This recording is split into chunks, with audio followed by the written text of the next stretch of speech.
ကလေးဝင်နေတယ်တရားမှာဒီဖျားเจ้าတွေထွက်လာတဲ့အချိန်မှာကျွန်မတင်ချင်းကျွန်တော်တို့ပြောတယ်နေ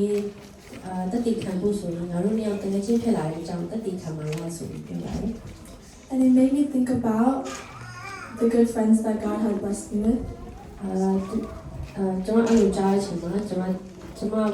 ဘေးမှာရှိတဲ့ကျွန်မရဲ့တင်ချင်းကောင်းတွေကိုဖျက်ပြပေးထားတဲ့တင်ချင်းကောင်းတွေကိုကျွန်မတွေ့မိပါတယ် So from a young age, my dad has always been very strict with me. ကျွန်မနေကြရကျွန်မဖေကကျွန်မဘုံအရင်တင်စီကတိကျခဲ့တယ် For example, when I want to go out with my friends, my brother always had to come with me. ဥပမာဆိုရင်ကျွန်မတကယ်ချင်းရင်ပြင်သွားဖို့အဖေကိုပြောပြီးဆိုရင်ဖေကကျွန်မရဲ့မောင်လေးကိုကျွန်မလည်းအမြဲထည့်ပြီးခဲ့တယ် So for me at the start, that was very embarrassing for me because no one brings their brother to every hangout you have with your friend. အစပိုင်းမှာတော့ကျွန်မအရန်ကိုရှက်ခဲ့တယ်ဘာဖြစ်လဲဆိုတော့တခြားကျွန်မရဲ့တကယ်ချင်းတွေကဘယ်လိုပြင်သွားပြီဆိုရင်သူတို့ရဲ့အဲ့လိုညီမတွေမောင်တွေမခေါ်လာကြပါဘူး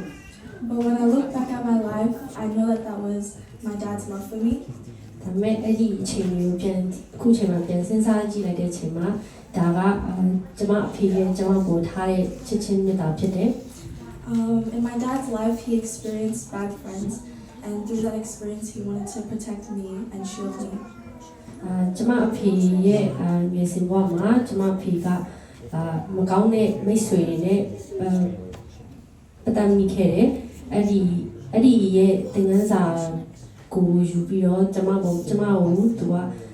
ကောက်ွယ်ပြီးတော့မကောင်းတဲ့ငွေချင်းတွေစီကနေကောက်ွယ်ဆောင်ရှောက်ခဲ့တယ် Because bad friends can destroy you. ဘာဖြစ်လို့လဲဆိုတော့မကောင်းတဲ့မိတ်ဆွေကတင်လမ်းမှာပြီးတော့စီပါတယ် So that leads me to 1 Corinthians chapter 15, verse 33.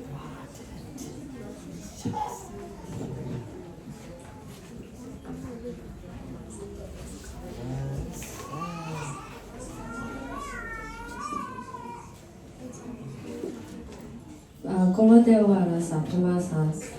pasumasaw kanji sangan tong sato Korindu so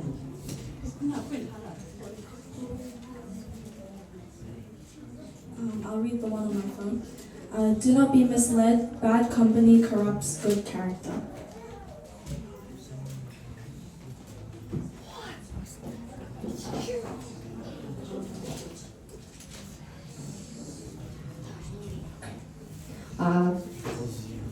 Korindu wala sa pasumasaw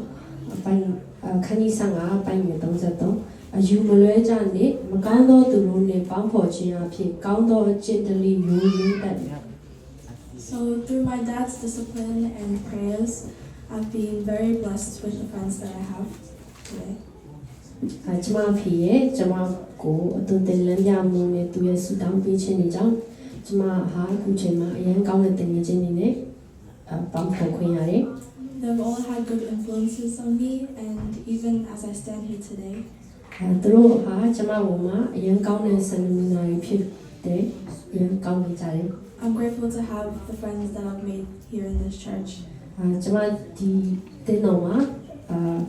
တွေ့ခွင့်ရတဲ့မိတ်ဆွေတွေတငယ်ချင်းတွေပေါ်အရင်ကျေးဇူးတင်တယ် Because I know that God has led me to you guys. ဘာဖြစ်လို့ဆိုတော့ကျွန်မတည်ရဲ့ဖျားခင်ကကျွန်မတို့ဒီပို့ဆောင်နေဆိုတာတေလို့နဲ့တွေ့ဆုံဖို့အတွက်ဖြစ်တယ် Thank you. I'm a professional counselor.